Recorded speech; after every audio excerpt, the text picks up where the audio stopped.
Look at us now. Tip to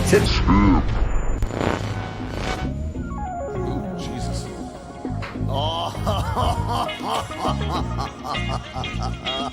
Start the morning combat. Do you want a margarita? yes! My God! To us, doing what we love. But it's time to bang. Oh, yeah, that Friday feeling. Back with a bang and back with a bullet sneakier than Prime Valentino. It's Morning Combat directly in your face hole on Friday, November 7th of the 2025s. You know what we do here. Set, ripe, ready to go to preview UFC Warehouse and talk about all the things you're into. Gambling, Jon Jones, Jake Paul. Hey, we'll get into some other fun stuff too. BC with that BDE, Brian Campbell from Greater Hartford, Connecticut, joining you directly from my basement. Next to me is a DC plant and native of India, but he prefers that you look at him in an Armenian vein. It's Luke Thomas, everybody. Yes, right? All right. What's up, BC? Is that a new hat? No, I got this from Boston Scally because they like me like 2 years ago. But you know, it's a I like it. It's more of cool. a fall thing. Thank you very much. Here's a question. You're saying it's a fall thing. Is it also I'm covering up a bad hair dye job thing? No, I actually had one of my better hair dye jobs 3 days ago of all time. Like I was really proud of it. I was like showing it off around the house. Yeah. You know what I mean? Not like anyone cared. They didn't, but you know. Also, is it me or are you growing a Dagestani beard there? What's So up with I tried, of course, like normal. I tried to like trim down the beard like almost gangster style, and of course I screwed up. So I had to shave off the mustache, and now you know, I'm getting heckled in my areas. But that's do we have to call you brother?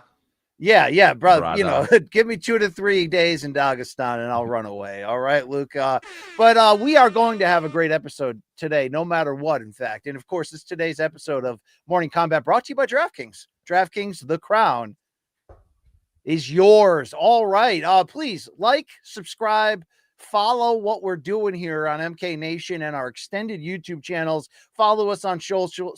Shout out to everybody watching on the DraftKings Network, live on YouTube, and all you divorced dads, audio only on your grocery shopping trip, which is just cold beer, cheese, and cold cuts that smell like Keith Peterson. Yeah, we shout out you guys just the same. I'd like to also remind you that we have a merch shop at morningcombat.shop. And our November exclusives are hot and ready for you. We got a new logo with dripping blood. You can get it in sweatshirt, t-shirt, mix and match colors. And how about the Average Joe Art Special? Combat Buddies, huggable. You can get it in a t-shirt or an autographed poster form. Get it while it's hot. Just get it. Thank you very much right there. Quick hello to the third member of our team, a bong enthusiast, producer, director, and host of the Main Card Minute in a very successful spinoff known as Prop Quiz, live and direct from a horny Aussie's bag. It's Luke Nocita in the house. Yeah. Why would I be live from the bag? I mean, that's. I mean, you're not here. If your dad didn't come to America and get horned up, we would never have met you. Which is it's great. You know, it's kind of true. It's kind of true. Guys, new prop quiz dropping after the show today. Danny Segura going against Jose Youngs. It's a great back and forth battle. You should tune into it. So winner faces Ben the Bane for the season 2 championship.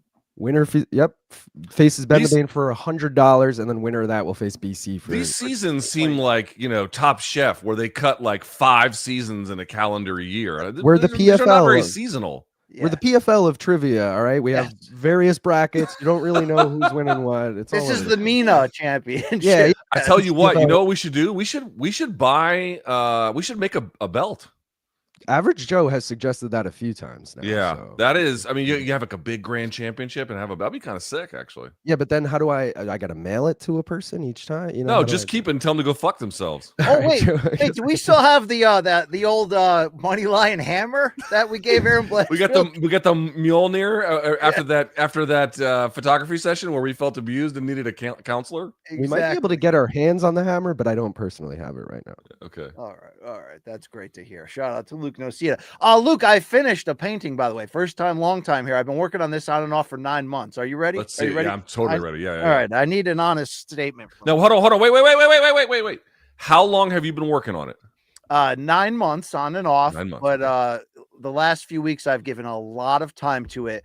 The reviews in my house are wife hates it. My artsy son loves it. My non-artsy son said a fourth grader could have done that. So we'll see what you think, Luke. All right. Okay. Here we go. Can you back up a little bit? Yes. Honestly, that might be one of my favorites you've ever done. Oh, really? Really? Yeah. I like abstract art. I like it. And I love, dude, can I be honest? I love the color palette. Okay. I'll be honest. 2 thumbs up. I really like this one. 2 thumbs up for me. My wife says it's proof that I have inner turmoil. It's definitely that. It's definitely that. However, I kind of like it. Okay, thank you very much. Yeah. I know what to get you for Christmas. All right. Fantastic. Yeah, exactly. Send that to me. I need something to wipe my ass with. Yeah. Luke, before we dig deep into the warehouse and get all Bonfimed up, anything you'd like to tell the audience? Any recent medical developments in your No, in your on urine? that level, I'm although I have there's different kinds of e-bikes, BC. And I've got one that's like the tires are not normal bike tires. They're thicker. The bike is heavier. You can get different kinds. We put engines everywhere, but mine's a little bit of a heavier one. And so I can't leave it on the street. Obviously, I have to put it in my house, which means I have to go up not 5 flights of stairs, but just 5 literal stairs, just like that way. And normally it's no big deal. And I got it in, but my daughter left the pedals down where her feet go because I used that to take her to school. And so as I'm taking it up, and this thing's heavy, it's like 350 pounds. Pushing it up the thing, my knee slams into the metal pedal that she left. Dude, I literally couldn't walk yesterday. It was so goddamn painful. However, I do have good news. A, I can walk today. B, I'm a man of 2 internets, BC. I have Verizon, and it's been a constant problem. I went hat in hand back to Comcast Xfinity. They show up yesterday, reinstall their thing. So now that Xfinity is running to the tower. Long Island Luke watched not all, but most of my live chat yesterday. We don't think there was any major tech issues. Quietly optimistic. This might be a great episode in terms of no tech problems. Okay. Quietly. Love to hear that, Luke. All right. The days of Luke Thomas's tech issues are long behind us. Okay? Yeah, they're not long behind me. They're just maybe not like right on top of me. How about that? I could go as far as saying Hasselhoff could put his shirt back on and finish the burger, right? Yeah. I wanted to fucking kill you that day. I really did. Great moments in MK. Hey, why are we talking about Jon Jones? The chat doesn't want to talk about it. I don't want to talk about it. Why are we talking about it? He reemerged with some shitty comments that have to be heard. They have to be discussed. All right. We'll be quick on Jake Paul because I know people don't want that either. All right. They're like, I don't want. Remember when the hot chip was like, "Hey, Theo and Brendan." Well, it's for one, and Theo was like, "I don't want that." Remember that? No. Okay. What is Sorry this? about that. If cats understand. It's just cats talking to cats. Right now, are you doing skits and bits? Yeah. To start off the show. Yeah. Just a baseball dad over here. All right, here we go. Let's move into the show now. Let's go with topic number 1. The warehouse is hot on Saturday. UFC Fight Night is back, and in the main event, welterweights Gabriel Bonfim and Randy Brown. And this road to UFC Fight Night is brought to you by Total Wireless, the official wireless provider of UFC. Get unlimited data that won't slow you down. Now, for the second straight week, a pair of first-time headliners will grace the Octagon in Saturday's Fight Night main inside the Apex in Las Vegas as the number 14 ranked welterweight Gabriel Bonfim puts his 5-1 UFC mark on the line versus unranked 35-year-old veteran Randy Brown, who, oh, by the way, 8 wins, 2 losses since 2021. Luke, we know this is a style contrast here. What is the most intriguing part of this fight that really, when you look at the contrast between them, has the greatest chance of deciding which 170-pounder comes out on top on Saturday? Yeah, I mean, as we indicated, these are not guys you would typically identify as UFC headliners. They're not bad fighters by any stretch, but, this is absent the controversy last week, this is a similar kind of event. So the question about whether this is a suitable main event and what this means is, I think, an important one, but no need to rehash it. I'll say this. I think if you look at the numbers and you look at the tape a little bit, Bonfim, he kind of has a reputation as maybe striker first, and I think that's probably largely deserved. But there's a couple of things here that stand out to me. Number one, in MMA, this sometimes means less than what it does in, say, for example, boxing. But Randy Brown has, I think, a 6-inch reach advantage, and he's already kind of lanky and uses his length for the most part pretty well. That stands out to me because Bonfim is not one of these crouching strikers. He's kind of up tall. And I don't know. I just feel like that is going to be a potentially, their jabs are both going to be important. But Randy Brown's jab with Bonfim's posture, I'm not saying that Bonfim can't be competitive on the feet, but I don't think that, like, if it's a 25-minute battle on the feet, winnable, certainly, but maybe not the best way to get the job done at a bare minimum. More to the point, BC, if you just look at the takedowns, and that's really where I think this might be won or lost, which is that Bonfim averages 4.03 takedowns per 15 minutes. So he's good for more than one a round as a statistical average. And the takedown defense of Randy Brown, 73%, but how much does he go for the takedown? 0.79 per 15 minutes, so like barely at all. The point I'm trying to make here is it just looks to me like if you look at Bonfim, for example, he's sort of known as a guy who's got a great guillotine. After he takes people down, he lets them roll. And then, like, for example, against Trevin Giles, then locks up the guillotine. Or, he'll try and re-rack something like he did against Chaos Williams so that he gets the Darce choke off of a scramble from a back take. He's very, very good about that kind of a thing. He goes for the takedown aggressively. And in 2024, Brown lost to Elizeu Zaleski dos Santos after he given up and surrendering 4 takedowns in 15 minutes. It just seems to me, BC, could you get a striking battle? Of course. And I think large parts of this fight, for the extent that it goes long, will be contested on the feet. But if Bonfim has a way to win, it's not letting Brown have that 6-inch advantage on an already lanky frame, and it's making him work for it in grappling, transition, or wrestling contexts. Yeah, I would agree with you on that one. Look, if we take this main event and last week's Fight Night main event, even though of the 4 fighters, I guess you could argue that maybe Steve Garcia at the moment has sort of the highest ceiling and is pointing more aggressively in the right direction. But do you feel like this Brown-Bonfim fight could be better than last week's main event? Well, in part because there are questions, at this point, fairly or otherwise, surrounding the effort that Onama gave. Sure. That it's hard to say that this could be, yes, this is the answer. Yes, I do think this one stands to be competitive. I do think it is well matched. Again, the question about whether it should be a main event is sort of lingering over the whole thing. But just as a fight itself, this one feels like it should go longer. And also something to be said for this, Brown and Bonfim, especially in Brown's case, he's been around here a good long while. This is a guy that's kind of seen good opponents and seen some bad ones and seen some ones in all different contexts. I would suspect, I'd be surprised. I'll say this. I'd be very surprised if this one ended exactly the way that last week's ended or in a similar kind of time frame. The one exception, BC, is, again, Bonfim is very good sometimes about rocking people or taking them down, letting them scramble a little bit only so he can set up a submission. He stopped guys in the first round in the UFC doing exactly that. So I do think it'll be different, but MMA is crazy. Maybe it won't be so different after all. Let's look at the odds for this one. DraftKings has Gabriel Bonfim, who technically is riding a 3-fight win streak, as a minus 170 betting favorite. Rude boy Randy Brown at age 35, plus 142. So a lot of respect in his direction. But I want to ask you whether it's respect for Randy Brown or a little bit of fear for Gabriel Bonfim, who came on the scene like his brother Ishmael, who will also be fighting on this card, a building with 2 buildings, one of whom is balding, Luke. Yeah, let's go. But Luke, considering Bonfim, Gabriel is fresh off a split decision win against Stephen Thompson, that not a lot of people thought he deserved the win.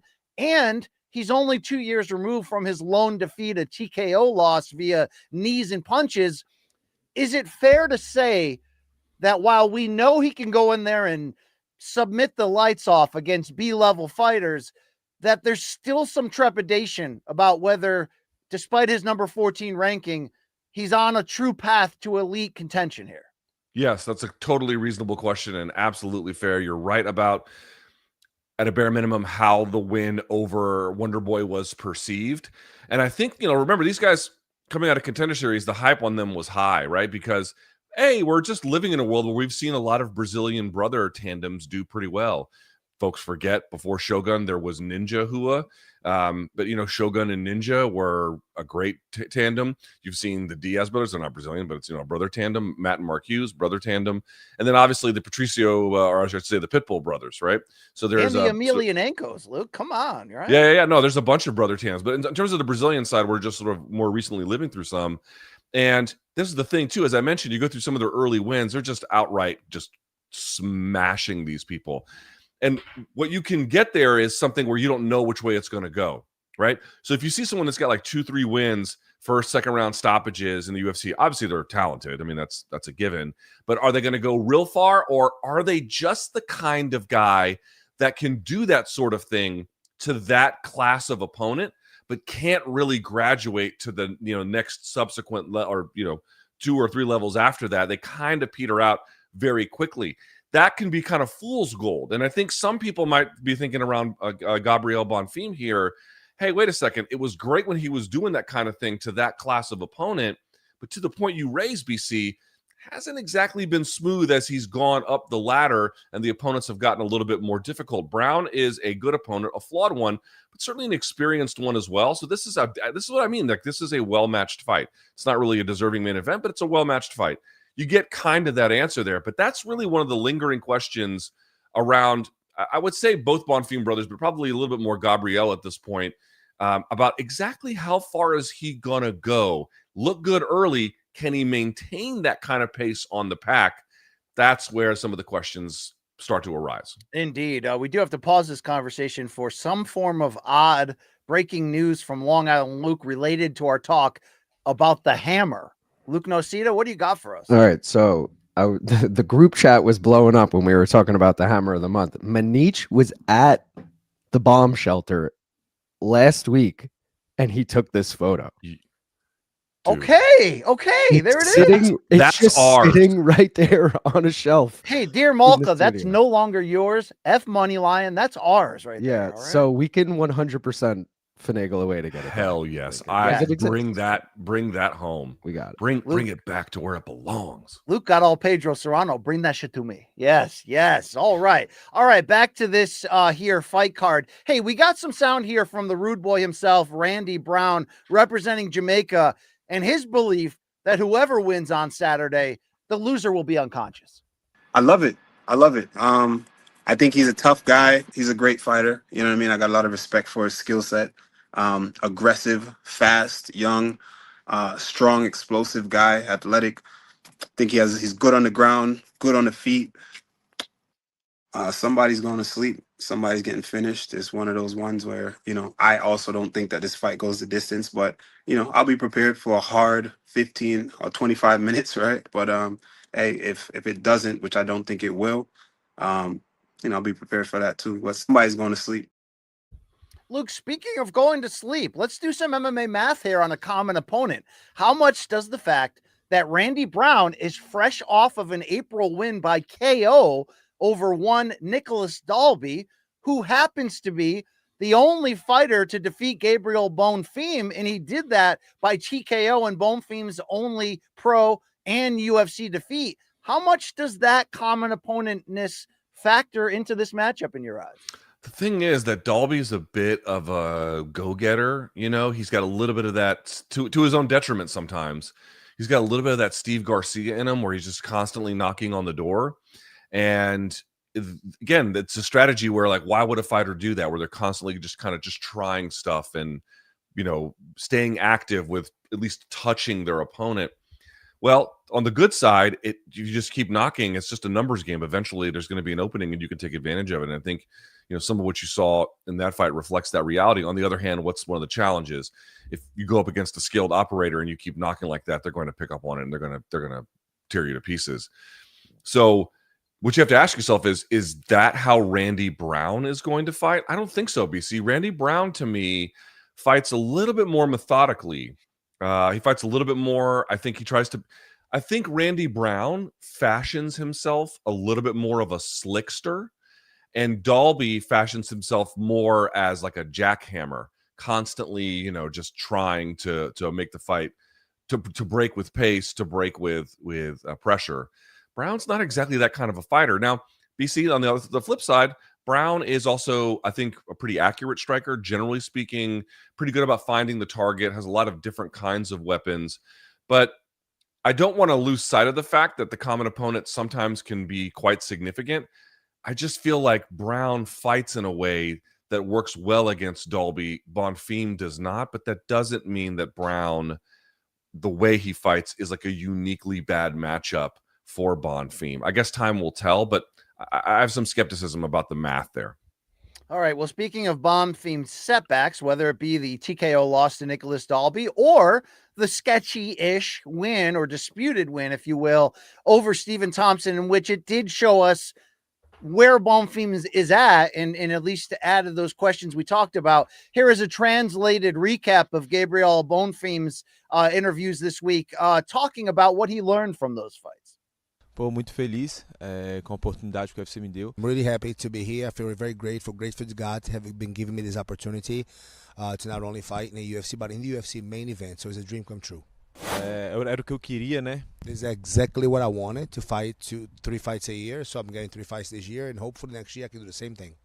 Então, The fight with Dalby was a huge milestone of change for me. Now I grew more, and so I need to adapt. I need to grow, and I'm more and more confident. I can fight 3, 5 round fights. I needed that loss to grow and really develop to my full potential. So that did a lot for me. isso me faz evoluir mais ainda. I love to fight diverse fighters. You know, I fought wrestlers, I fought strikers. This makes me grow and evolve and adapt, so I can be ready to one day be the champion of the division. A luta com o Steve Thompson foi teste para mim. Stephen Thompson is an all-around guy, one of the most experienced guys in the division. So, of course, after watching and analyzing my fight with him, I grew so much. It was so, I grew more from the fight than my losses. So I learned more from fighting Steve Thompson and winning with all the experience than I learned from my losses. Acredito que a experiência dele Mostly me to be very keen about the fight. Like, he's a guy that I could not blink. I had to stay focused and dialed in the entire time. I had to defend if I blinked, he would kick. So I defend his kicks and be aware, very wary. He's got good takedown defense. So just overall mindset and me to be dialed in the fight, that was the biggest growth I had from fighting Stephen Thompson.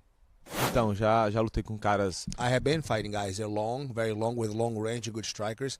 So it's going to adapt and fall right into my game, and I think it's going to be an amazing performance of me on Saturday. Eu acredito que eu vou nocauteá-lo. I really believe I will knock him out. I'm going to press him with pressure forward and volume, and I think eventually I'm going to lay my punch and knock him out. Let's check in with our betting. By the way, who was translating there? Derek Koenig? I don't know. No, that was Jorge Gurgel. Oh, all right. Shout out to Jorge. Rich Franklin's longtime partner / coach, training partner, all that stuff. Yeah. You don't mean life partner? No. I don't mean life partner. I mean like gym partner. Like, I mean, I'd be down with that if that, whatever. Let's bring in our own betting expert who is on the same discog as James Krause and Isaac Dulgarian. It's Long Island Luke Nocita of the Main Card Minute. You saw the odds here. We know the questions surrounding Bonfim. Brown's 35. He is on a nice little run there, though. 8-2 in his last 10. How are you betting this main event? 8-2 in his last 10, and one of those losses was that Brian Battle loss, which, like, let's be real, he probably won that fight. So we'll call it 9-1. Lone loss to the champ, not bad at all. I'm not personally taking Randy Brown, but I'm backing Randy Brown in this fight for sure. Like, I feel like he's gonna make it dirty. He's gonna get through the first couple of rounds, make it go late. I don't know how Bonfim's gonna look once this goes rounds 4 and 5. So I feel like I like Randy. Personally, I took the over 1.5 in a parlay, so I'm hoping it goes at least a little long. But take that over. Come on, I'm backing Randy. I'll say Randy by decision. That's my pick there. LT, are you leaning either way here as we look at this main event? I mean, look, for storylines, I kind of want Bonfim to be real. You know what I'm saying? Like, he's flashy, he's exciting, but do I have fear that he'll gas out in the championship rounds, trying too hard to get a sub? Maybe, bro. I'll go Bonfim. I mean, I don't know. This is a close one. Yeah, I'll say Bonfim, I guess. But it would be cool if Randy wins. But yeah. Luke, let's talk quickly about that co-main event, riding a 4-fight win streak and fresh off, by the way, at UFC 319 there of winning the Ultimate Fighter Season 33 championship. We have an improved Joseph Morales, who's in his second stint as a UFC fighter, as he takes on 35-year-old veteran and the recently retired Matt Schnell, who did return and get a victory to snap a 3-fight losing skid. Are you all in on Joseph Morales' potential here at flyweight? You know what? To your point, he's making a second crack at it. I kind of feel like there's very few guys who, when they make second cracks, ever really take it that far. It tends to be that they come back improved, but they rarely come back revolutionized. Yeah, Brandon Moreno is a special case, you would say. Right. He's the exception that sort of proves the rule. And he got in there so early. And to that point, Morales, I think, is only like 31. So, I definitely feel like you're getting a better version this time, like a legitimately better version this time around. And Matt Schnell's a guy who's kind of been, I think Matt Schnell's very talented, but he's been a little bit hittable. He's been in some wars. And kind of the other part is he was out of the fight game and then back in the fight game. And I'm not questioning his level of professionalism, but I just don't know how much his heart is truly, truly, truly in it as a competitor anymore at this stage of the game. So I don't know. I kind of like Morales' upside in this one. Yeah, Morales more than a 4-1 favorite in this flyweight clash. A lot of people are talking about the action potential here as 41-year-old Muslim Salikov enters as a slight dog, plus 124 against the minus 148 Euros Medic. Luke, are you feeling this fight or should we move on? This fight might be one of the two, well, I don't know about two best, but this one might be one of the better ones on this freaking card. Dude, Muslim Salikov is 41 years old, and he's coming off of that Carlos Leal right hook win, which before that he had the Keenan Song spinning wheel kick, both first round KOs. Dude, he's still got a little razzle dazzle in that game. And Euros Medic I like a lot, but he is nothing if not hittable. I kind of like this one. I think this one has like strong potential to be fun and make the highlight reel. Put it that. If I had to pinpoint BC, which one stands likely to get fight of the night or some kind of performance bonus, I would circle that one. Oh, real quick, Long Island Luke, you're getting plus money on a Salikov who's on a run here. You like that? I do like that. And not only that, he had Dulgarian type movement. No, not really, but he was like plus 180. Careful. He was plus 180 like 3 days ago. To be clear, guys, this is totally normal for a fight to move that drastically on fight week, not the day of the fight. But yeah, he moved like from plus 180-ish to plus 124 now. So a lot of money's been coming in on him as the week's been going on. I like him here. I think Euros Medic is chinny as fuck. All 14 of his fights have never gone the distance, though, Medic. So that one's probably going to be a banger in either direction. Yeah. All right, banger. I just met her. Luke, let's go to the older Bonfim brother, Ishmael, here at lightweight, a minus 198 favorite against Chris Padilla, despite the fact that Ishmael has been finished in 2 of his last 3 fights, including a submission loss to Benoit Saint Denis, the God of War. I'm sure you're less confident on this Bonfim's upside than his bro, or maybe, I don't want to put words in your mouth or any parts of my body, to be fair. How do you see this one going here? Yeah, the issue with this one is Ishmael Bonfim has fought and defeated better guys, but because he's fought better guys, he's also got a couple of L's on there. But like, who are the guys he's lost to? Nazim Sadikov, right, would be one of them, who I think is a very, very good fighter. And then prior to that, as you indicated, Benoit Saint Denis. So like, he's not. Those are tough fights. Those are tough challenges. I think it puts a ceiling on what you could imagine he would be. The problem is Chris Padilla, pretty good, 30 years of age, but his wins are Jai Herbert, which is a good one, but it was a split. Then Rong Zhu, and then James Yontop, and it's like, I don't know exactly what that means. You know what I mean? It seems like he's a little bubble-ish in terms of being on the UFC roster, despite having a 3-fight winning streak in the Octagon. So this is, to me, I would say, I don't know how Long Island Luke feels. I might slightly lean Bonfim, but if you're getting put out in fights, even against good guys, that also carries risks even into lesser opponents as well. Yeah, it's like, hey, Ishmael, are you Nate Diaz in this brother combo, or are you Lance Evans? Show us. Let us know, right? Call me Ishmael. You know what I'm saying? Yeah, indeed, right there. Luke, the fight I have circled here is a bantamweight banger. Ricky Simon brings a minus 175 slight betting favorite tag with him against a red-hot 38-year-old Raoni Barcelos, who is riding a 3-fight win streak, which includes an upset of Peyton Talbot on his initial rise and a decision win last time out against Cody Garbrandt. Here's the biggest question, Luke. Will there be action? Yeah, we know that. But is this run for Barcelos sustainable against a refurbished Ricky Simon, who seems to have put a losing streak behind him? You know what? I think the buck might stop here. I think what Barcelos has done has been tremendous. And Ricky Simon, I mean, it's hard to believe he's got to win over Marab, but, or whatever it will end up being. But the reality is, I just feel like Barcelos can take advantage over guys who aren't good at chain wrestling or, tend to make some more obvious tactical blunders. Ricky Simone is aggressive enough where some of that might get him in trouble, BC, but he can scramble his ass off. He's quick. He's athletic. I feel like Barcelos' game is going to come apart against someone like that. Barcelos, by the way, I should say Simone has fought very good competition. Come up short a few times, obviously, but has fought some really good competition. I think the odds are pretty close.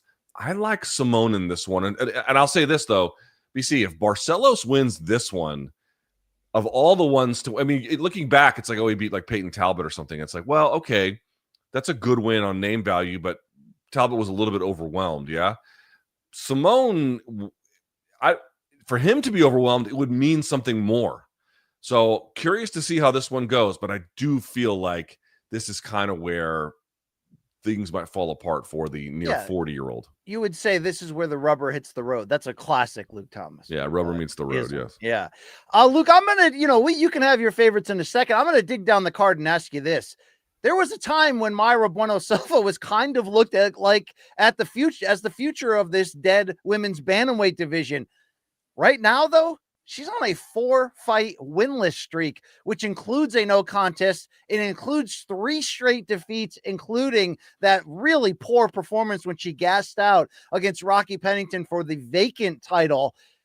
What the hell happened here as she promises a finish of Jacqueline Cavalcanti here in her return? It's like she's fallen off faster than Barao. Yeah, I mean,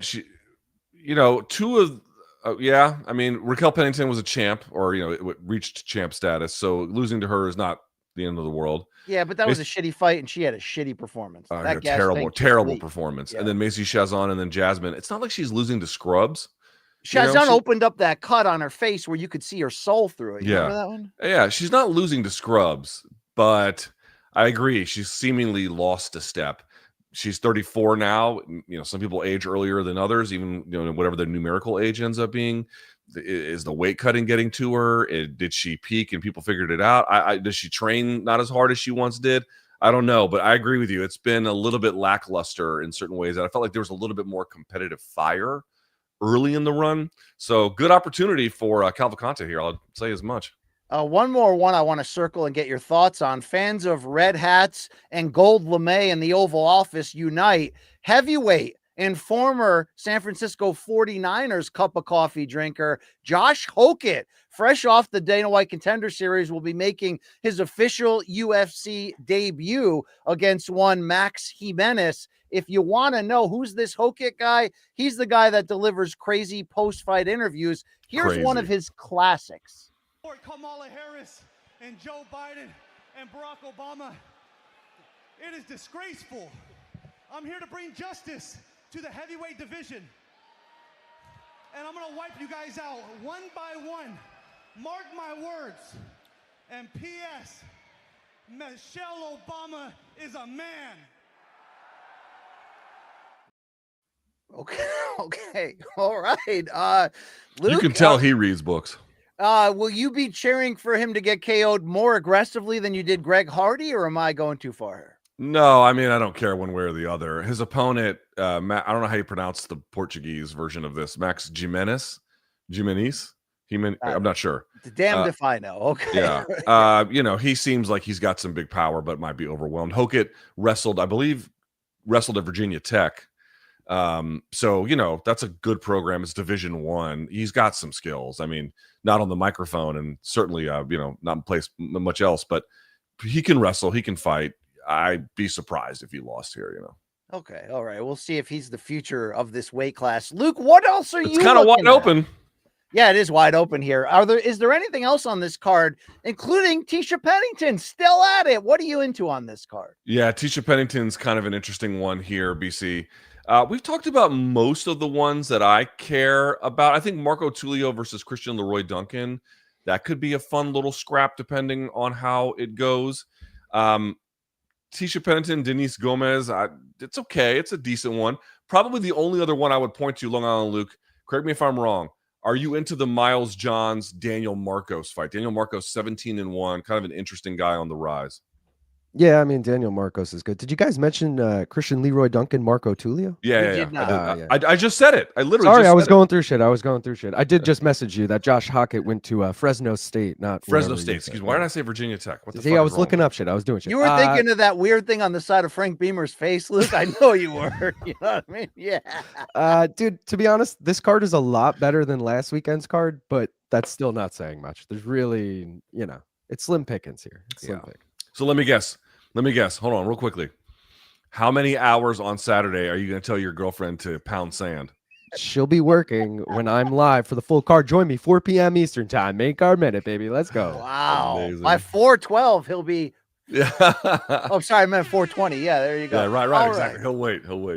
Let me tell you about this podcast, folks. It's sponsored by Total Wireless, the official wireless partner of UFC. And I know what you're thinking, right? Yeah, when I'm streaming the fights, when I'm sending those takedown highlights to my boys, the thing I need most, the thing you need most, a wireless provider that keeps you close to the action. Well, with Total Wireless, you're covered by the Verizon 5G network. You're never going to have to worry about your connection being KO'd in the biggest moments. And even though I've probably never said it in my life, hey, my wireless provider's in my corner. They got my back, baby. The thing about Total Wireless is they're going to keep you covered for $25 a month with 4 lines and never going to sacrifice the essentials like speed. With Total, you get unlimited 5G data so you can stay ahead of the action, share all the KO highlights with your boys. And Total also understands that you can't afford any surprise punches more than any fighter can. That's why you're going to get a guaranteed price for 5 years, taxes and fees included. The best fighters, they cannot make it to the top alone. They need that all-in support like Jon Jones is giving Gable Steveson. It shouldn't be any different for you, by the way. So visit TotalWireless.com or visit your local Total Wireless store to find out more about Total in your corner and what Total Wireless can do for you. 5G access requires a 5G capable device on a 5G service area. Monthly rate for the total base 5G unlimited plan for new subscribers applies only to the monthly rate for your plan. Additional terms apply. See the website for more details. All right. Okay. Bet time. Let's go to topic number 2.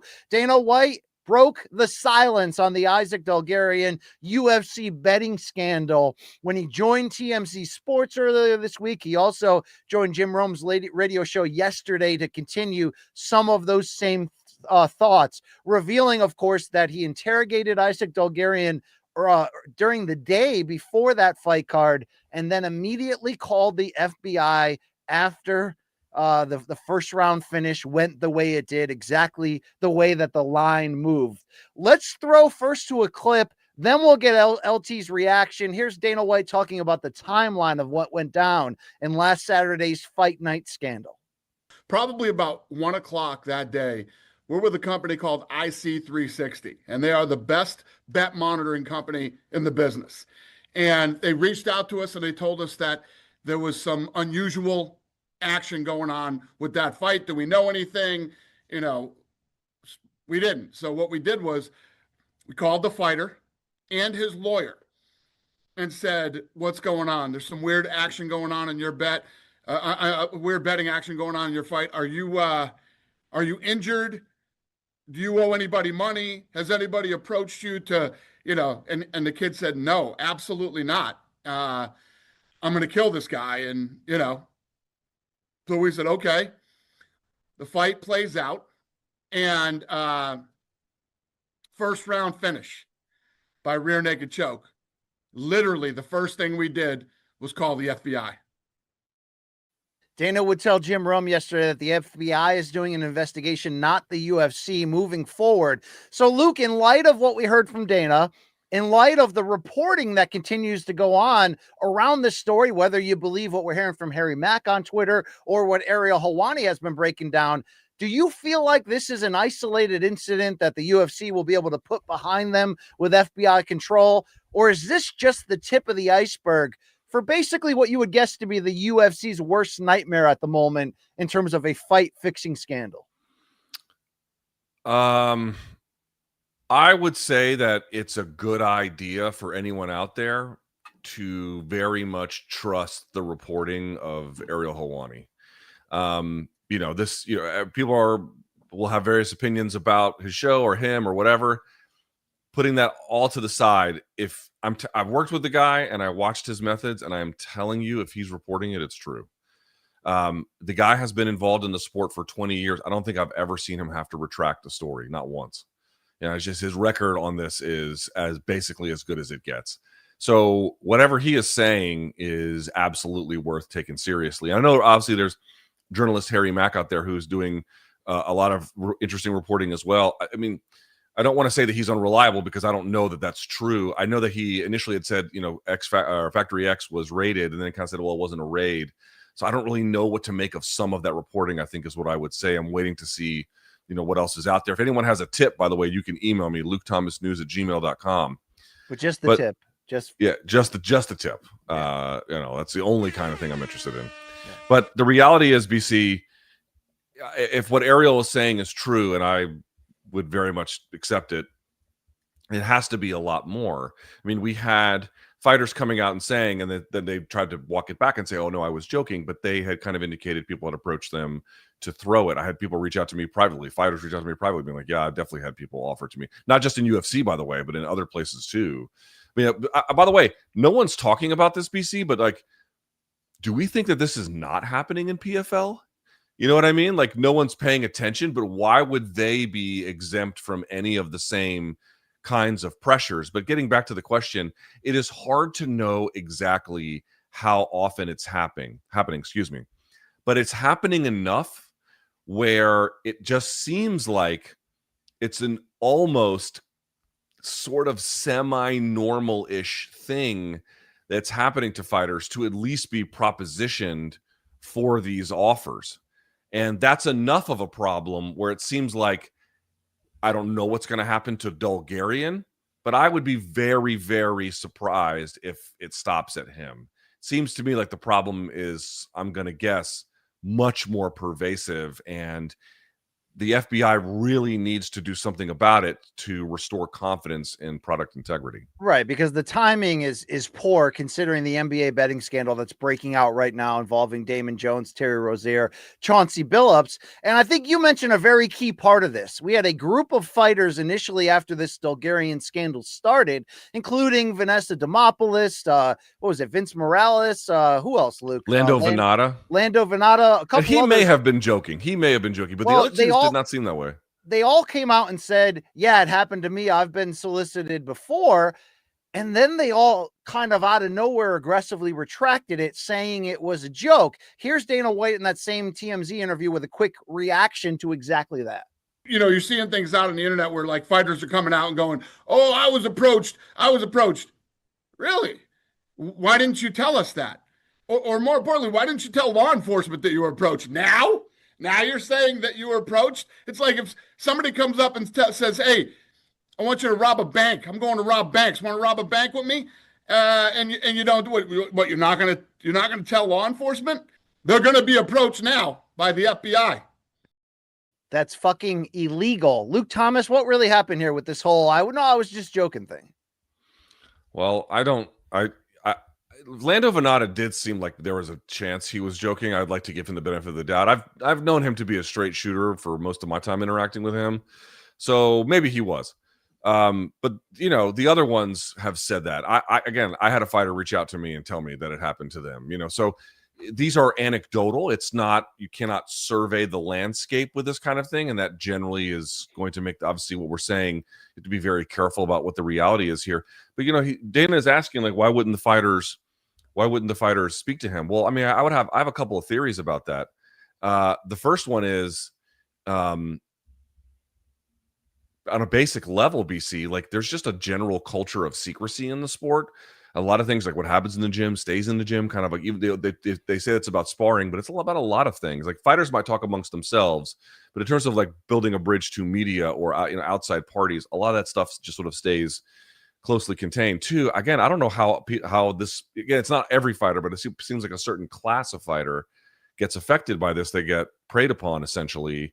I don't know how pervasive it is, but I'm just sort of pointing out, why would they look at the UFC as like the answer to their problems? It seems like what the UFC views is that, like, hey, we're going to iron out your uniform policy, and that'll make, you know, getting sponsors, you don't have to chase sponsors down. We'll take care of that for you. We're going to give you some accident insurance. We'll take care of that for you. We're going to give you a PI. We'll take care of that for you. And I think that they kind of see that as like, hey, we really have your best interest in mind. We can take care of those things. But I think if you talk to fighters privately, they don't necessarily, not that they feel like the UFC doesn't do anything for them, but they don't necessarily like look at them as like, oh, they are the people I would go to really confide in something very serious. More to the point, BC, we don't know who's offering these fighters to do these things. Are they dangerous people, or are they just, you know, degenerates? I don't know. We don't know. We have no idea. Yeah. But I can just imagine that they're like, if you're the UFC and, you know, this has been kind of kept from you by the fighters, not by like some plan, but just to happen that way. I think you have to ask yourself, like, what kinds of lines of communication do you actually have with your talent? I'm with you on that. Dana, here's a quote tweet of what Dana gave as a message to any fighter that wants to consider fixing moving forward. He says, quote, I've been very vocal, very open about this. We will be your worst enemy. We will immediately go after you, guns blazing with the FBI and whoever else we need to get. And we will do everything we can to make sure you go to prison, end quote. Luke, in hindsight, should the UFC have called off that Dulgarian fight because of the aggressive line movement, or was it enough in your eyes to talk to a fighter? According to Dana, both Dulgarian and his lawyer said, we don't owe any money to anybody. We have no enemies. We have no injuries. We're going to kill that kid. In hindsight, should they have just pulled that fight and not even taken the chance? Can we interrogate that his lawyer said that? What does that mean? How is it his manager? Yeah, because that's what I was thinking, which is, again, his manager might have like power of attorney or something. But when we say like lawyer, who is this lawyer? I mean, if I was representing Dulgarian and I was his legal counsel, maybe I wouldn't say anything, but it would be known who the person was to field these questions, right? This would be the person representing them. This person has never been identified. I think he's just talking about his manager. I can't say that with full certainty, but it's just weird to be like, oh, his lawyer, as if it's like a third party. Doesn't really mean that. Sorry, BC, what was the first part of that question? I apologize. Really, do you think they should have pulled that fight? Oh, yes, because of the suspicious nature of the betting? Of course they should have. Now, the question is not, hey, anytime IC360 goes to you with some kind of indication about betting that caught their attention, do you automatically have to pull the bout? Maybe that is a little bit too much. But the amount that the Dulgarian fight moved, which was like a full dollar amount in terms of switching at the last minute, that was so overwhelming that here's the problem, right? A, it was enough of a movement where it's like a very clear threshold to be like, this one is so suspicious that it's probably a good idea to just get on the other side of this and figure it out later. More to the point, BC, again, we don't know if Dulgarian actually committed a crime. It is certainly still very much possible. They have donks. There's donks all over this game, Luke. There's elite donks, right? Exactly. He could just be a donk. We really don't know. So the point I'm trying to make is that is still possible. But of course, the other possibility is that he did commit a crime, which means the UFC was given advance warning that this could happen and then still let it go. There is some culpability to be shared in a situation like that. The point of I360, and they do this stuff not just for UFC, for every league, for NFL, for NHL, for you name it. They do it for everybody. They're like, hey, this is extra suspicious. I believe going forward that, again, they can define some rules around this, BC, but as a general rule, if IC360 comes to you ahead of time with same day, late notice, major fight movement, it is, dude, how essential was that bout to that card? It was not essential at all. You could remove it and people would not have known the difference in any way. Stop the fight before it starts, remove your own culpability from it. And I think the UFC would be looking a lot better. I mean, and not to say that this is 100% their fault. That's not what I'm saying, but to the extent that they do have culpability, they could have really minimized it with a little bit more foresight. And I think there was indications given this week that going forward, I think they're going to adhere to that practice a lot more. Yeah, I would guess they would have to here. I mean, they already survived one bullet with the James Cross scandal with Derek Minor, right? I think it's Minor. Derek Minner, Jeff Molina, loosely or greatly associated with that, whatever.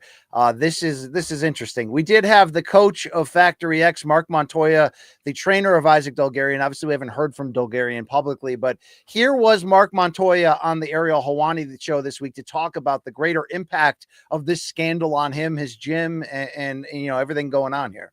I'm here because I want to, first and foremost, just make sure that we clear the air.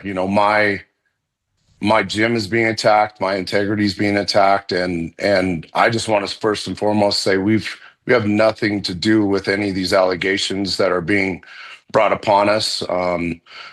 People have asked me what my opinions are. To speculate right now is not my job. My job is to right now continue to lead and not react. And with that said, we as a team, myself as a person, I've never been involved in any type of betting format. I've actually never even placed a sports bet in my entire life. I couldn't tell you how to do it. And so, my job has always been to train these guys to fight and win, train these guys to win in life. And those are my two jobs. And so, I take that very seriously.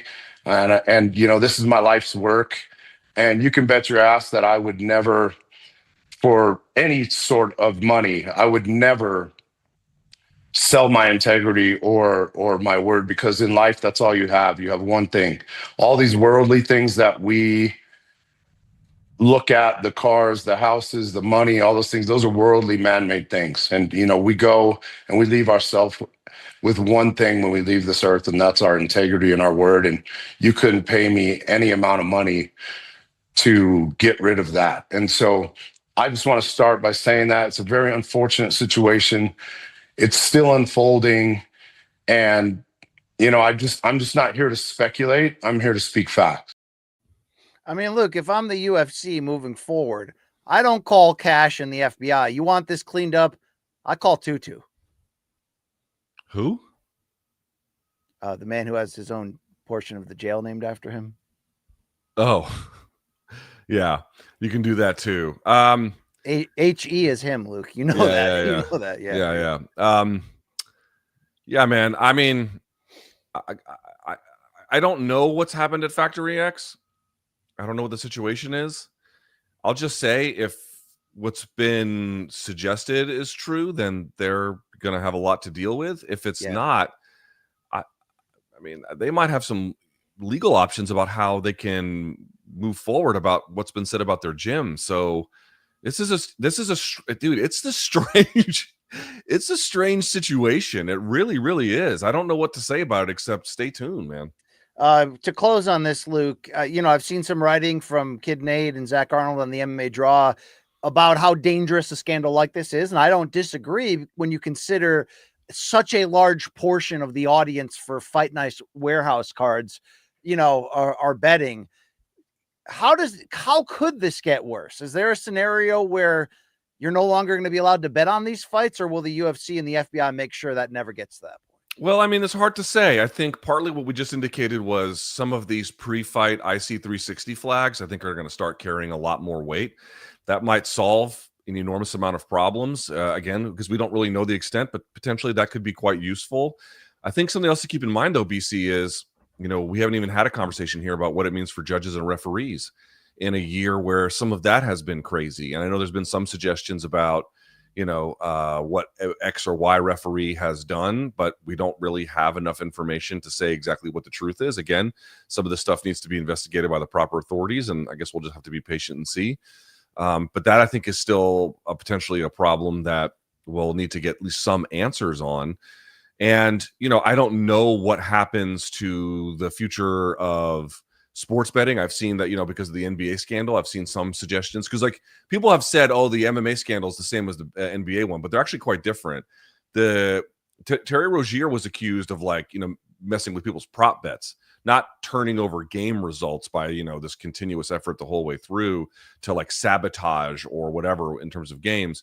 Whereas in the MMA case, there's a situation where it's like, hey, are the total fights being fixed, right? That's a very different, which I think honestly, somewhat of a more substantive problem, at least in terms of what they're attempting at a bare minimum. You know, could there be an end to prop betting or something like that? I really have no idea. Again, this is the other part too, BC. How do we know this is not happening in PFL? How do we know this is not happening in boxing? Is anyone really looking into it with the same kind of laser focus that you're seeing in these situations? This is a process both in MMA and I think more broadly in sports that's going to unfold, and we're going to have to see what happens. I mean, there's levels to things. You know, there was speculation here that $16 million moved with the line switches for this Dulgarian fight and the large amount of bets that were placed. Maybe it happens on like much smaller levels in boxing or PFL and those other situations, but like when that much amount of money for a fight of this little significance, when those two things come together, that's when it's going to raise those flags and lead to this. Yeah, we'll see where it goes here. Let's go on to topic number 3.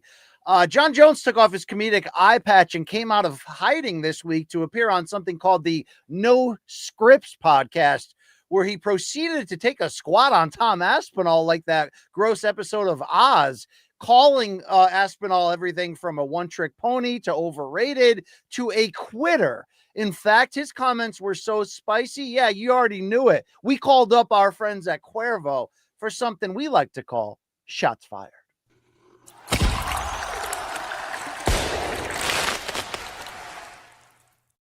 And of course, Shots Fired brought to you by Cuervo. Now is a good time to enjoy the tequila that invented tequila. We got a couple pieces of sound here surrounding Jones. Here's the first one as he breaks down Aspinall's nearly one-round no contest against Cyril Gane or Cyril Gane at UFC 321.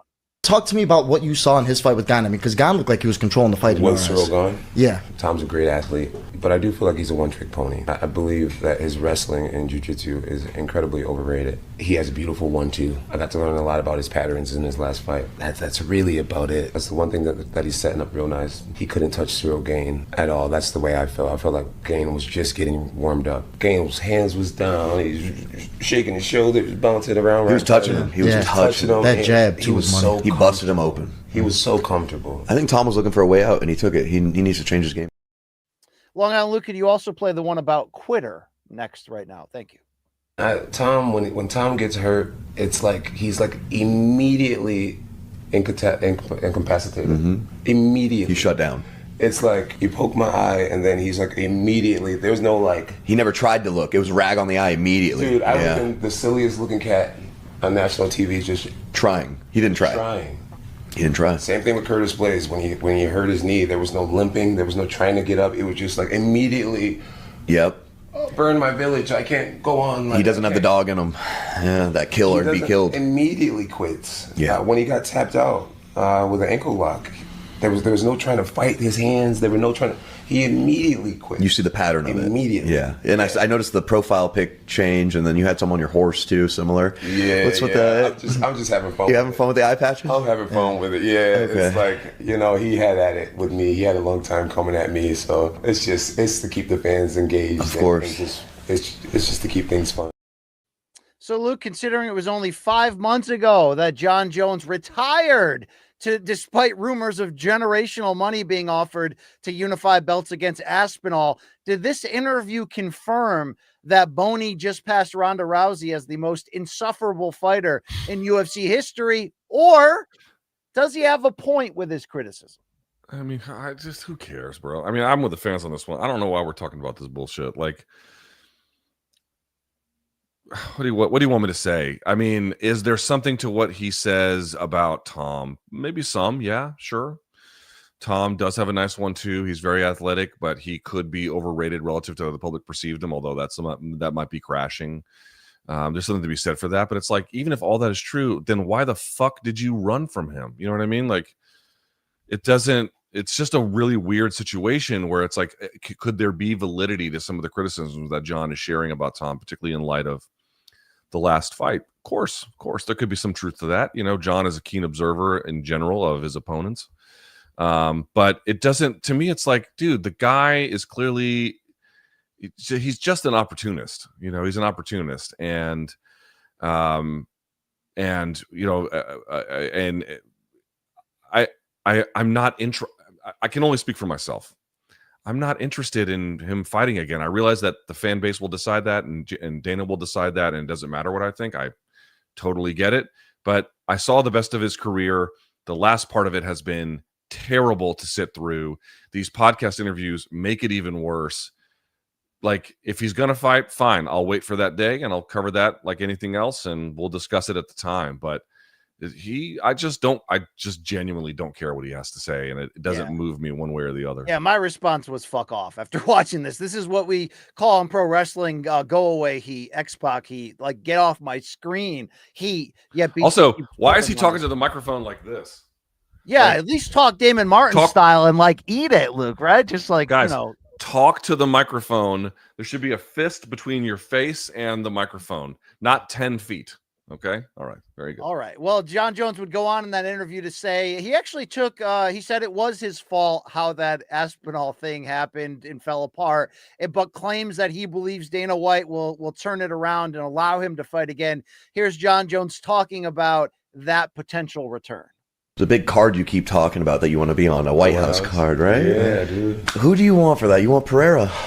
I'd like to fight Alex Pereira at the White House. Yeah. I feel like he's incredibly respectful. Mm-hmm. I feel like he's a household name in America in MMA. Everybody knows who he is. He's a champion. He's in the conversation of being one of the greatest fighters of all time. It would be a blockbuster event. I think the whole world would come out. I've beat many Brazilians over the course of my life. Many. It's the people that I've beat the most. Either way that fight were to go, no one loses in that fight. It generates so many millions for the sport. There's just no losing when you have such high level people competing who respect each other.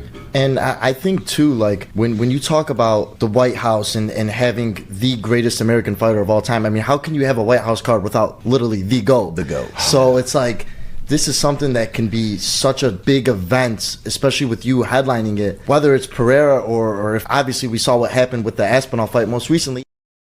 Luke, a lot of glah going on in that interview. I got to say, I took umbrage aggressively with the Pereira is polite, Mark. Hey, here, by the way, I believe is the only time Tom and John have been seen on camera each other. Let's see how impolite Tom was here. We're going to do this thing. I would hope so. I would love to, man. I would hope so. Respect, man. All the best. Respect. All the best. We'll do a quick picture. Sure. Yeah? Let's get it. A face-off. No, okay. I was shook. I was sitting there with a straight face like I wasn't scared. But deep down inside, bro, I was terrified, bro. Terrified. Luke, how could you be literally the greatest fighter of all time and then be this awful on the other side? I'm not even talking about the arrests and all that BS. Like, just being a damn bitch about this, right? Like, come on, bro. Once again, dude, I don't know why we're doing. I just don't care. I mean, again, if he fights in the White House, we'll take a moment to like talk about what that means and blah blah blah. And if it's Tom, if it's Alex, okay. When that becomes a relevant thing that we have to present to the world, then we'll present it to the world. But as it stands, I like the Jon Jones podcast tour could not be more boring if they tried. Well, and Ismael Bonfim missed weight by 5 pounds. Holy shit. Oh boy. I will have you know, Luke, that the Nelk Boys podcast, which recently had Bibi Netanyahu on it, just had Eric Trump on it. And Eric Trump said Jon Jones has to be on this card. Has to, Luke. That's cool. Has to. All righty then. Hey, speaking of timing here, now is a good time to remember where tequila's story truly began. Yeah, I'm talking about 1795. Cuervo invented tequila. And since then, Cuervo has stayed true to its roots. The same family, the same land. Oh, yeah, you better believe that same passion. 230 years later, Cuervo is still right here in every pour, in every margarita, in every celebration. So enjoy the tequila that started it all. Cuervo, the tequila that invented tequila. ProximoCuervo.com. Please drink responsibly. And Luke Thomas, speaking of drinking responsibly, next Thursday, November 13th, 11 a.m. Eastern, live and direct from the Metal Arc Studios in Manhattan. It's UFC 322 pregame preview brought to you by Cuervo with BCLT and the Mac Life's Oscar Willis. Horned up indeed. Luke, your expectations of what the three of us can produce.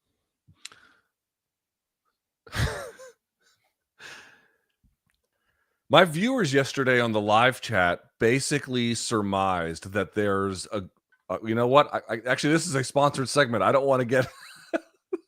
I need to be careful. They basically just said, I'll treat it euphemistically.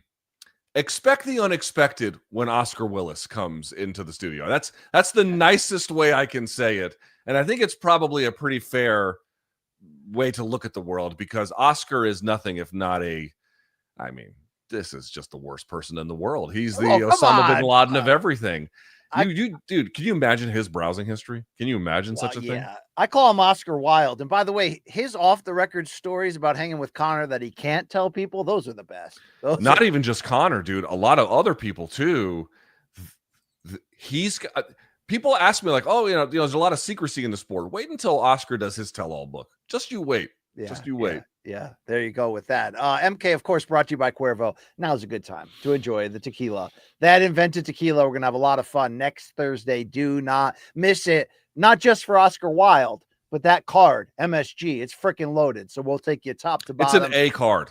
It's an A card. It's very, very, very, very good. From the title fights that atop the marquee to the star power, the depth, everything. The arena, let's freaking go with that one. All right, topic number 4. We don't have to linger too long on this. You already know Jake Paul-Gervonta Davis. It's canceled November 14th on Netflix. Since then, we've seen Jake enter a war with Francis Ngannou. We've seen Jake announce that he's going to postpone his return to sometime in December. And we've seen everyone from Nate Diaz jumping out and saying he's accepted the fight. Now, officially, no new opponent has been announced, but the fallout of this announcement did create a mini debate as to whether the civil lawsuit pending against Tank for domestic violence was actually the reason why the fight was sacked, with critics calling out Paul's virtue signaling of saying the fight isn't happening because he runs a female-first boxing promotion. Luke, quickly on this, how much of a role do you believe the actual poor ticket sales, not to mention the apathy for this fight in the boxing world, played in this fight getting canceled? And we can throw up this was the Ticketmaster seat map as recently as October 28th. Those blue seats are the ones that were still available. Do you believe the narrative here? No. I mean, it's obviously a stupid pretext. I mean, I'm not one of these people that thinks like the charge of virtue signaling is thrown around way too much. Like sometimes people are just generally trying to be good and people are like, oh, you're making a big show of it. But in this particular case, it seems a well-applied term because, dude, like none of this was exactly not known about Gervonta before the fight. I mean, the guy was already on not for the domestic violence part of it, but he was already on probation.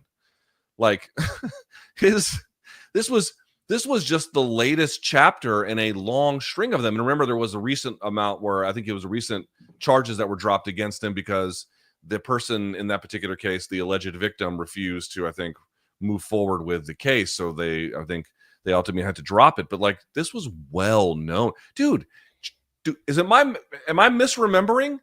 Didn't Jake Paul in some of the press conferences tease Gervonta about domestic violence? Like, this was super well known. So this is obviously a bullshit pretext. I mean, we talked about it before. Gervonta,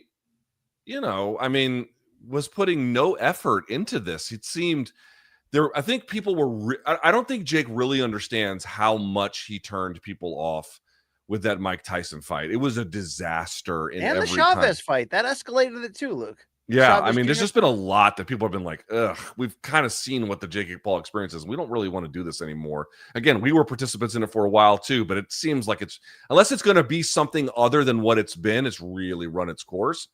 And the market was responding in a way that they just didn't have any interest. Again, Gervonta wasn't making it easy for them by the way which he was going about it.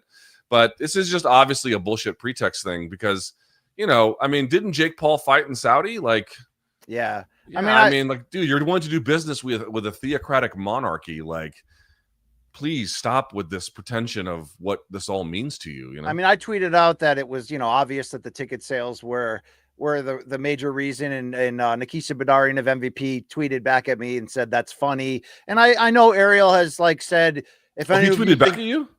Yeah, he was like, that's funny, as if it wasn't true. And then I know Ariel's made the case that like it was never going to be about the live gate because of the money they're getting from Netflix, but and whether they would have papered the arena or not, which does happen a lot in boxing, I'm not going to act like it doesn't.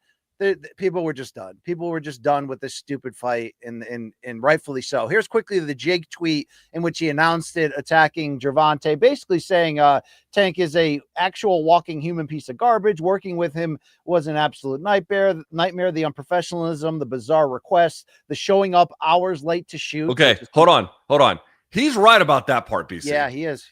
He's absolutely 100%. We've had to deal with Tank on the Showtime side with shit like that. He is tough to deal with. Dude, the Ryan Garcia press conference in which you and I vamped for 90 minutes and didn't know we were going to until they were counting down in our air. 3, 2, 1. He had not even left the private airport in Miami at that point to come to the New York press conference. So that is what you're dealing with. Jake Paul would just go on to, talk bad about him and all of that.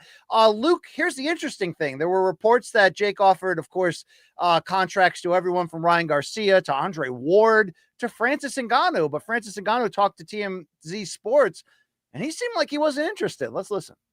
How can they go from like Gervonta Davis to Francis Ngannou? Come on, like the way different and everything, it make no sense.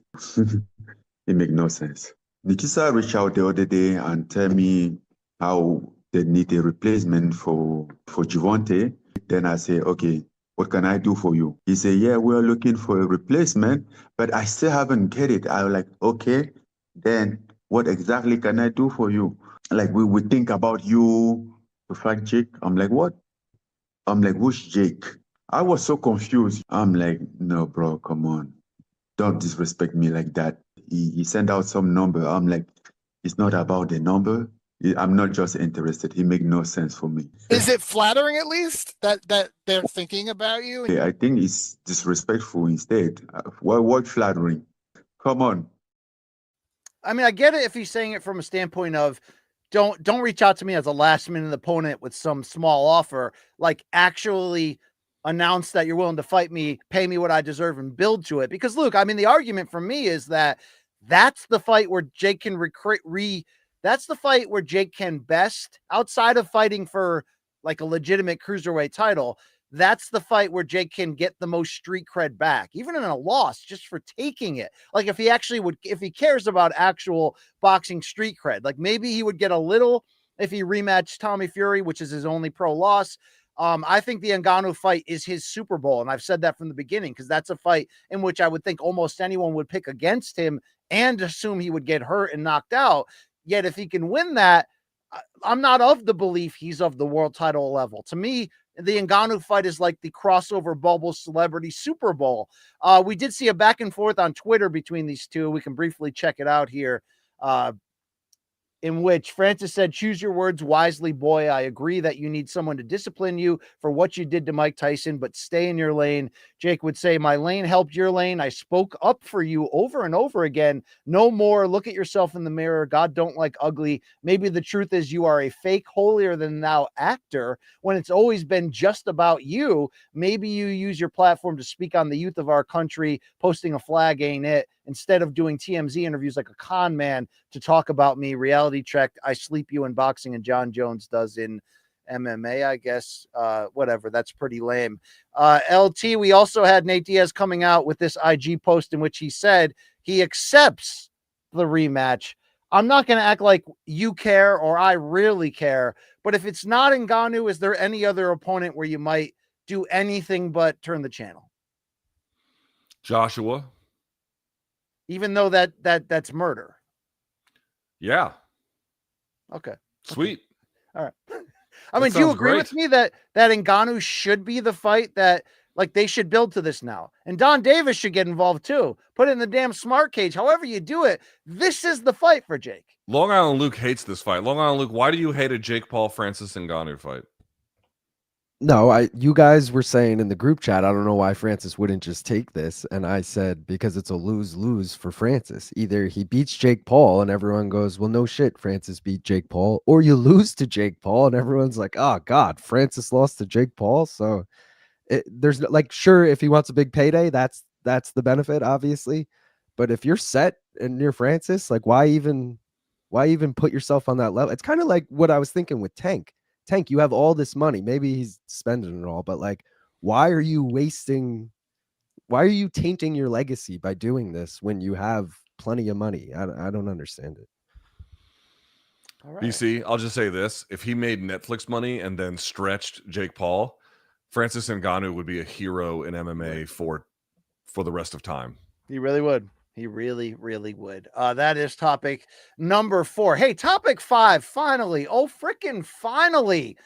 We've got a fight to get excited about in boxing. And considering the absolute urinal cakes being presented to us in the boxing schedule over the second half of this calendar year, Saturday's DAZN showdown from Fort Worth, Texas, matching top junior middleweights Virgil Ortiz Jr., the unbeaten from Dallas, and Erickson Lubin, the former title challenger who has only lost at the highest level to Jermell Charlo, and in a fight of the year against Sebastian Fundora. They're going to touch down and trade punches this Saturday. Ortiz might be fighting for a chance to face Jaron Boots Ennis in his next bout, although Eddie Hearn and Oscar De La Hoya are going back and forth a bit this week about that. And Lubin, by the way, this would be the biggest victory of his career and would send him directly into a title opportunity as they'll fight for the interim WBC title at 154. But it's really about putting themselves in position. Now, the odds are pretty wide. According to DraftKings, Virgil Ortiz, a minus 1,000 favorite. We do see that a lot in boxing, though, plus 600 for Lubin. But we know this is going to be exciting, and we know a lot is at stake. Luke, in your opinion, as we watch the face-off here between the two fighters from a recent press conference, what's the most exciting aspect of this matchup in your eyes? I'm going to say that Lubin is a puncher. Do you agree with that, BC? Heck yeah. Yeah. He's a puncher. Now, obviously, he's got that first round loss to Charlo or whatever, but in general, and, he got beaten up by Fundora over the course of time and busted up his face, and it swelled up, looked like he had been stung by 1,000 bees. But in general, like, Lubin is pretty skilled and definitely a good puncher. And BC, I'll say this. I think Ortiz, I'm not going to call him a slickster. I don't think that's quite right, but he's got a few more tricks than I think he gets credit for. But when you marry that with the kind of pressure that he puts on, you kind of wonder if Lubin is going to be able to stand up to it. At the same time, he does make himself available for counterpunching, or a big shot from a guy like Lubin. Lubin is a puncher. He's a puncher in in a sport where everyone is. He can crack. What does that do to Ortiz if he starts to get hit with some of those? Now, again, BC, just putting my cards on the table, I feel like Ortiz and the odds speak to that. Obviously, he's kind of going to overwhelm Lubin, but it could definitely be a little bit touch and go if Lubin is able to get into a rhythm in the early rounds. I agree with you. Lubin's been on a nice run since that wild all-action loss to Fundora back in 2022. He stopped Luis Cuba Arias, a very good, gatekeeper-type fighter. He took a close decision win over unbeaten Jesus Ramos, and then he stopped unbeaten Ardrell Holmes Jr. in the 11th round to get to this point, despite the odds against him. Of course, Ortiz, the bigger name, the brighter ceiling when you consider at 27. He's 23-0 with 21 KOs. Never got to face the elite at welterweight because he was avoided. Then, of course, he had that 2-year gap in the midst of his prime when he had that muscle disease. What was that called, Luke? Rhabdomyolysis? Rhabdomyolysis? Right. Rhabdo for short. Rhabdo. Which killed his weight cuts, threatened actually his health. He did come back, though, in less than 2 years ago, and the run he's been on at 154 has been great. Stopped veterans Frederick Lawson and Thomas Delorme, got up off the canvas twice to outduel Sergey Boachuk in a fight of the year contender. But really, it was his last fight in February of this year when he went in there against former champion Israel Madrimov, and for the first time at the highest level, showed that his boxing and his IQ with Robert Garcia in his corner is on the same level of his two-handed punching ability, his body work, his square up and brawl ability. So we're going to see action. We're going to see fun right here. Let's first hear from Erickson Lubin and then Ortiz during their face-off with Todd Grisham. A lot of people do not want to fight this guy. He has been avoided, and yet you've been calling him out. What do you see in him that makes you think you can beat him? I feel like he's a great fighter. I just feel like right now is my time. I feel like I faced the toughest guys in the division, and I'm just ready to prove myself. You know, this is my 3rd undefeated fighter in a row, and top 10 contender. And I'm just looking to solidify myself as the best 154-pounder. When you heard his name being mentioned as a potential opponent, what did you think? I thought that this was a great fight. You know, he's like we've been saying, he's been in there with the best, and you know, I just want to fight the best. That's really it. You know, I don't got anything against anybody. I'm just a competitive person. Now, Luke, Ortiz was supposed to fight Boots Ennis for Gironnis' 154 debut. He says he signed a contract. He claims Boots pulled out of that, took on that guy Lima that no one had heard of. And by the way, he destroyed Lima in 1 round. But Erickson Lubin does believe that Ortiz and team are looking past him, talking too much about that Gironnis fight, even though at the press conference, Virgil Ortiz refused to even mention Gironnis' name. Here's one more clip here from Lubin talking with Brian Custer. This is an opportunity for me to shut everybody up. Tell us what you meant by that. You know, with Virgil Ortiz and Boots, you know, they're looking past me. You know, they're looking to create fantasy matches way before, you know, anything like this happens. You know, this is a big fight right here. This is Virgil Ortiz's biggest fight, biggest test in my opinion. And this is one of my biggest fights, you know. But I fought the cream of the crop of the division. I fought Fondoras. I fought Charlo. I fought Ramos. And, you know, me fighting a guy like Virgil Ortiz, I'm highly prepared. Like I'm extremely prepared for this fight, and I'm looking to mess up all those plans. We'll see what happens here, Luke. I think it's going to be explosive. I think you obviously have to favor Ortiz. The odds aren't wrong in that regard. Given the fact that Lubin's only 2 losses, he did get knocked out. That does factor in. But if Lubin tries to make this a war early, I think that's going to be his best chance to compete in more of a firefight, even with that chin, because I don't think he can outbox Ortiz. I don't think he can outbox Ortiz either. Certainly not over the long haul. Do I think he can win key stretches? I do, BC. Lubin is one of those guys where we kind of thought when we first started working for Showtime together, Lubin was one of the guys that we thought, hey, this guy might actually turn around and do something. And he's not been some kind of dramatic failure, but he hasn't exactly fulfilled the promise. Nevertheless, part of the reason why he had that promise was because I think some of his technical abilities, he could make this interesting. I just feel like when Ortiz has his foot on the gas and he's moving downhill, we've seen Lubin not quit or anything, but just get overwhelmed. And I feel like that is probably what's going to happen. But would be curious. I mean, if to your point, BC, if Lubin got this win, this would be hugely restorative for his career. Yeah, the title holders in this division, of course, Sebastian Fundora, Bakram Murtazaliev, and then the 2 other title holders just signed to face each other. Xander Zayas against that other guy that no one's ever heard of, Luke. They're going to unify titles. What's the guy's name? Abbas or something like that. I don't know much about that dude. But oddly enough, for as much as Ortiz has been avoided and has never actually been in a title fight, the fight against Ennis, if he advances to it, would be the biggest fight in the division between arguably the 2 best fighters, and there wouldn't be a belt at stake. So, Luke, maybe we do have a problem with this sanctioning body bullshit. You know what I'm saying? Like, this is all a bunch of bullshit. Oscar De La Hoya at the press conference this week did challenge Boots, said, don't even come to the fight. We know you're not going to take the fight against Ortiz.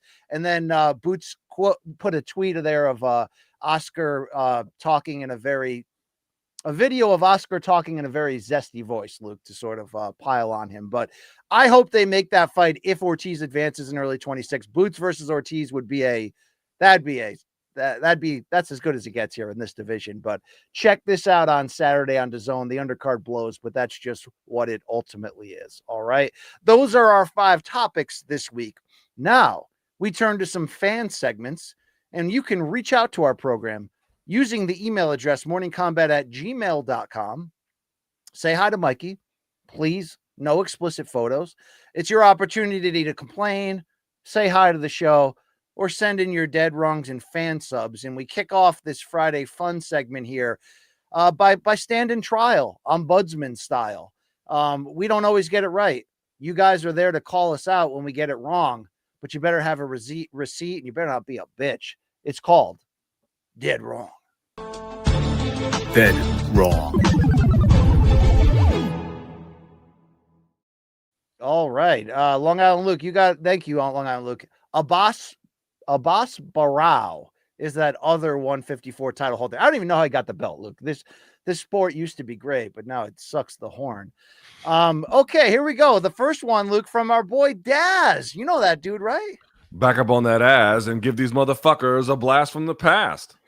Daz says aloha donks on Monday's November 3rd show. There's no timestamp as I'm sending this during the live stream, but during the end of topic 3, while recapping other fights from the Apex, BC, in discussing the man who submitted Cedricus Dumas, says Dakota Johnson came in 6-0 with 6 first-round knockouts. Maybe it was a slip of the tongue, or maybe BC's mind was subconsciously on other things, because Dakota Johnson is an actress known for 50 Shades series, whereas Dante Johnson is now a 7-0 prospect credited with 6 KOs and 1 submission. Apologies, I know this is very pedantic, as always. Very appreciative for all the combat sports coverage in chat live stream. So, Luke, Dante Johnson, not Dakota Johnson. I must have had 50 Shades on the brain. And did you hear that Dante Johnson was going to turn around on a 1-week notice and be on this Saturday's card, but the Nevada Commission said he's medically not cleared to return? I don't think he got touched against Cedricus Dumas. Am I wrong? I think they're probably acting out of an abundance of caution, giving everything. You know what I mean? So yeah, you're probably right, but I did get that wrong. Thank you, Daz, for getting up on that. Our second one is from Simon. He says, on Monday's show during the DMs, Luke referred to retired MMA fighter Tom Duquesnoy as Fireball Kid, but Duquesnoy's nickname is actually Fire Kid. The Fireball Kid is Takanori Gomi's nickname. Take that L, Luke. Okay. All right. I accept the L. Down long style. A ball got in my way. You understand? Okay. This one's from Mathis. He says, hey, I'm a longtime listener, but a first-time emailer. And at 1 hour and 25 minutes on Monday, when discussing featherweights, BC explains why there are some contenders at the top who still aren't known to the casual fan base. He says, quote, no one really knows about Lerone Murphy, especially not until the spinning back fist. BC, if you're going to rep French Canada, you have to do better. Go rewatch the highlight. It's spinning elbow, clear as day. Elbow flush to Aaron Pico's face. Anyway, love the show. Keep it up. Mondays and Fridays are the best ways to start and end the week. I take that L, Luke. It's a spinning back elbow. But it's all spinny shit to me, to be fair. All right, whatever. Yep. You know what I'm saying? Our final dead wrong comes from Adam, who says, at 148.06 of Have You Seen This Shit, BC said, never pass out at a Johnny Rockets diner. That is dead wrong. The place where Jake Paul's next opponent passed out is at In-N-Out Burger. Same color scheme, though, to be fair. You probably didn't know this place because BC only knows Arby's and Luke only knows the Joseph A. Bank restroom. Love the show and the weird sexual tension between you two. Luke, if we ever end this show, I think there's fans out there who still want it to end in sex. And that's our fans are going to come to us like Robert Redford and offer to have us bang for an enormous sum of money. Just so unnecessary, to be fair. I mean, it's just not even. Charlie Sheen would do it, right? Is that what you told me? That is true. By the way, Charlie Sheen's interview on All the Smoke with Matt Barnes and Steven Jackson was tremendous. But yes. Yeah. Charlie Sheen did cross over there during his crack years, Luke. You know what I'm saying? I don't know if he was ever in Through the Outdoor, but that's, it's a decent Led Zeppelin album, to be fair, right? It is. Full in the Rain. Okay. All right. Oh, baby. Oh, yeah, right? Come on. Long Island Luke's rocking out to that. I know it, right? Long Island Luke? Okay. Oh, Luke, what is LT? Do you have a favorite Led Zeppelin album, or does our classic rock talk stop here? I don't know if I have a favorite album, but I certainly like and respect them greatly. Okay, thank you for that. Our final segment of the week allows Saul to update you on his life, and maybe we'll see the Paquette cousins back together. Hey, this one's called Fan Submissions. You've got mail. Viewers. Thank you, Gaff Pierre, for that. Speaking of Saul of Louisville fame, he says, "'Twas the night before Halloween, and Arby's was on my mind. Come to find out, they got a Thanksgiving sandwich. Oh my Tried to God. go behind the dumpster to really get the full flavor, but they locked up the dumpster. So I grabbed my whipped cream can and went home. Then came Halloween and a small miracle happened. My MK shirt arrived just in time to hand candy out. I sat on my front porch and hooked up my VHS TV combo and watched Silence of the Lambs and Terrifier MK all day." Luke, who lives better than Saul? Seriously. My man is literally eating in the back of an Arby's doing whippets. That is so good. Tremendo. Tremendous. Wow. Saul's the best. Arguably the donk of the year this year. Very arguably. We'll see what happens, though. Our second fan sub comes from John, who sends a video with no comments at all.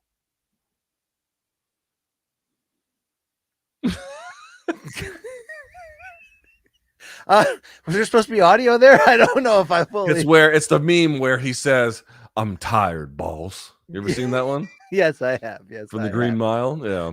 That's not wrong, though. Okay, that's definitely not wrong. I can't comment on that, but there may be something to that, BC. All right, our final fan sub comes from Andrea. Is Andrea a man's name, or is this Andrea? Is this an Americanized Typically woman? a woman's name. All right. She says, "Greetings, Long Island Luke, DC Luke, and CTE BC. I'm one of your very, very, very few female viewers and a longtime fan. MK since day one. I've been following Luke since 2017, and I even laugh at BC's dad jokes. Safe to say, I should probably seek therapy, and I desperately need a life. The 321 pregame preview with the always brilliant Chuck Mindenhall inspired me to this classic meme, hoping to make you guys laugh like you've been making me laugh over the years." Luke, what does this say? They're talking about your phone cover, and they're doing a Forrest Gump bit where he was talking about shrimp. Cover, not BC's. Yeah, it was Chuck's phone. Oh, it's Chuck's. I apologize. And it's brook trout, lake trout, cutthroat trout, rainbow trout. That's about it. She would close here, Andrea, by saying, "All the best to you, donks. Greeting from Austria." It's Wow. Andrea, and I would love to hear Luke trying to pronounce my name in German, she says. Strudel. Is there a special pronunciation for Andrea in German? I couldn't even fake a German. I don't know how to do that. Luke, would you have consummated with Andrea from Beverly Hills 90210, even though she was in her mid-30s playing a high school teenager? Yeah. That was the one with the glasses who had the heart on for Brandon. By the way, I drove through Austria once in 2001. It is a beautiful country. I would assume. Did you see Arnold's house where he was born and where? No, I didn't get down there, but it's on the list. Okay, good stuff there. Those are our fan submissions. You can reach out at morningcombat@gmail.com if you want to make fan submissions great again, or just make us laugh or show us your kids, whatever you do. We're here for you. All right. Thank you very much. Final reminder, November merch is fresh. It's hot. It's ready. It's exclusive. Go to morningcombat.shop. Get our new blood logo. All right. For all you fans of that weird scene in the movie Carrie in the beginning in the shower, that was gross. Also, Average Joe Art provided us with combat buddies, and you can get that in t-shirt form or autographed poster form. Mix and match colors. Check out our evergreen items. They are perfect for the holiday season coming up over there at morningcombat.shop. Don't tell RJ Donkel Gangbanger that we sent you, because he don't work there anymore. All right. All proceeds go to LT, LIL, and BC. It's the best way to support the show. LT, you already knew that this episode was brought to you by DraftKings, because of course, DraftKings, the crown is yours. Are you currently crowning like the King of England? No, I went before the show. Okay. You're more in like your Prince Andrew era right now? Didn't he just get like, I don't know what the word is, but like defrocked or whatever for deroiled, whatever it is for that. I don't know. Because in that country they took seriously his connections to that man, Luke. Yeah. Probably also them just realizing it's eventually the stuff's going to get out and it's going to make him look bad. So might as well cut ties now, you know? Might as well just get him out of the family. So he was married to Fergie, right? That's my understanding. Yes. But, you know, there are people who obsess about the Royals, and I think that's lame. You know what I mean? Yeah, dude.